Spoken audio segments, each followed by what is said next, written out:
아침에 일어나자마자 바로 찬물 드시나요? 아침을 먹고 출근을 하면 아침부터 졸리시나요?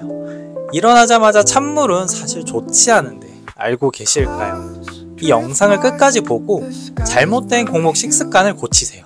그리고 오전 컨디션, 하루 컨디션까지 챙겨가셨으면 좋겠습니다. 첫 번째, 일어나자마자 입을 헹군다. 양치를 해도 되고 그냥 물로만 헹군 뒤 뱉으면 됩니다. 일어나자마자 물 마시는 게 좋지 않냐라고 하시는 분들도 있을 겁니다. 공복 상태에서 물을 마시는 건 좋긴 하나 일어나자마자 마시는 건 오히려 독이 될 수도 있습니다. 밤새 생겨난 세균들이 아주 많기 때문이죠. 저는 전날 양치를 아주 깨끗이 하고 자는데요 라고 하시는 분들도 있는데 전날 양치와 상관없이 생깁니다. 물론 안 하고 자면 더 많겠죠. 이렇듯 공복에 물 마시는 건 좋으나 첫 입은 무조건 헹군 뒤 뱉어주세요. 두 번째, 미지근한 물을 마신다. 찬물은 좋지 않다고 초반에 말했었습니다. 찬물은 자율신경계를 과하게 자극하여 부정맥 등 심장 이상이 생길 수도 있습니다. 젊은 사람들은 무리까지는 가진 않겠지만 좋지 않은 건 맞으니 굳이 할 필요는 없잖아요. 그리고 정상 체온으로 올리기 위해 불필요한 에너지를 쓰게 됩니다. 그렇기에 미지근한 물을 마셔야 되고 물을 마시는 게 좋다고 다들 알고 계실 텐데 어떻게 좋은지 정확히 아는 사람은 많지 않다라고 생각이 됩니다. 보통 잠을 6시간에서 8시간 정도 잔다라고 가정하면 그 시간 동안 물을 안 마신다고 생각하시면 됩니다. 깨있을 때 6시간에서 8시간 동안은 물을 안 마시진 않을 거예요. 그런데 자는 동안 또 땀이나 호흡 등으로 체내 수분이 최대 1리터씩 빠지게 된다고 합니다. 그렇게 되면 혈액의 점도가 높아지고 안 좋아지게 되는 거죠. 그래서 자고 일어나면 본능적으로 물을 마시고 싶은 겁니다. 세 번째, 공복 커피는 피한다. 뭔가 안 좋을 것 같긴 한데 그렇게 나쁠까 싶을 겁니다. 아침 졸음을 깨야 하니 아침은 굶어도 커피는 꼭 마시는 분들 되게 많이 생긴 것 같습니다. 일단 공복 상태에서는 위산이 많이 분비됩니다. 그리고 커피의 카페인은 위산 분비를 더욱더 촉진시킵니다. 그래서 컨디션이 안 좋을 때 공복 커피를 마신 분들 중엔 속쓰림을 느낀 분들이 있을 텐데 바로 이것 때문입니다. 그리고 치아에 변색이 될 확률이 높습니다. 보통 아침에 커피 마신 분들은 점심 먹기 전까지 양치를 안 할 확률이 높습니다. 어떻게 보면 커피만 마시니 당연한 것일 수 있으나 치아에 변색의 원인이 되기도 합니다. 하지만 아침에 커피를 계속 마셨던 분들은 아침에 커피를 안 마시긴 힘들 것 같습니다. 그런 분들은 기상 1시간에서 2시간 후에 마셔주시고 물과 함께 번갈아 마신다면 치아 변색에 조금은 영향이 덜 가지 않을까 싶습니다. 네 번째, 양배추안을 먹는다. 사실 양배추 그 자체를 먹으면 좋긴 하겠지만 매일 양배추를 먹긴 아마 쉽지 않을 것 같습니다. 양배추즙 또는 양배추안을 먹는다인데 저는 양배추환을 좋아합니다. 요즘은 기술이 많이 좋아져서 냄새가 많이 없어지긴 했는데 즙은 아직 좀 먹기가 힘들더라고요.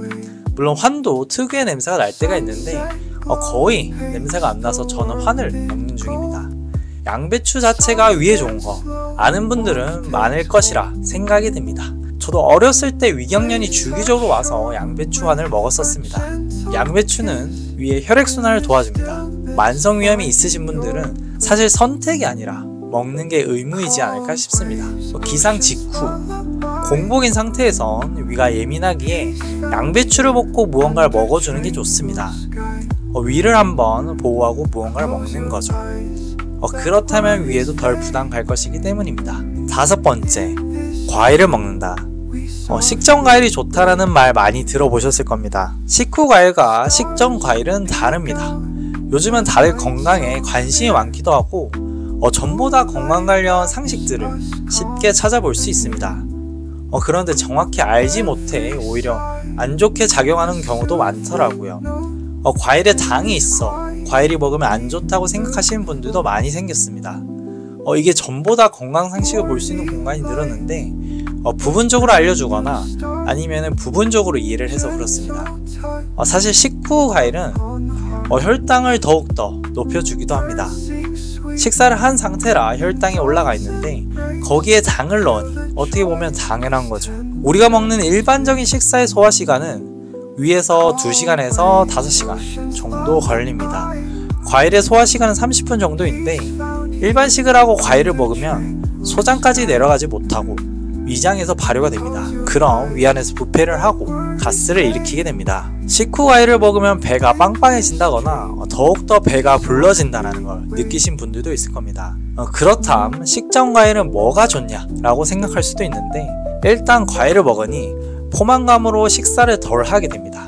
그만큼 탄수화물도 덜 먹게 되어 혈당 스파이크를 덜 일어나게 합니다. 그리고 우리가 평소에 아는 과일의 좋은 점들은 그대로 흡수한다고 생각하시면 됩니다. 오늘은 공복에 주의해야 될 습관 5가지에 대해 말해봤는데요. 다시 한번 말하자면, 첫 번째, 일어나자마자 입을 헹군다. 두 번째, 미지근한 물을 마신다. 세 번째, 공복에 커피는 피한다. 네 번째, 양배추안을 먹는다. 다섯 번째, 과일을 먹는다. 이렇게 말했었습니다. 기억이 안 나시는 분들은 다시 한번 보시길 바라고요. 5가지라고 하면 많아 보일 수 있을 것 같긴 한데요. 그냥 우리가 밥 먹듯 씻듯 습관이 된다면 아침에 일어나서 그저 습관적으로 될 것입니다. 영양제를 가끔 까먹을 때도 있긴 하지만 아침에 하면 좋은 습관들을 저도 모르게 습관적으로 하고 있습니다. 처음에 며칠 까먹을 수도 있고 한 달 중 반도 못할 수 있습니다. 하지만 하루 이틀 더 건강하게 살려고 저러는 건 아니니 며칠 빼먹었다고 멈추지 마세요. 습관 만드는 데는 몇 달 걸립니다. 까먹으면 그저 까먹었다 생각하고 그날 하루 보내는 걸 집중하셨으면 좋겠습니다. 뭐든 시작할 때 제일 완벽하게 되지 않기 때문입니다. 그럼 조금은 덜 아프며 같이 지냈으면 좋겠습니다. 그럼 아프지 말자의 말자였습니다.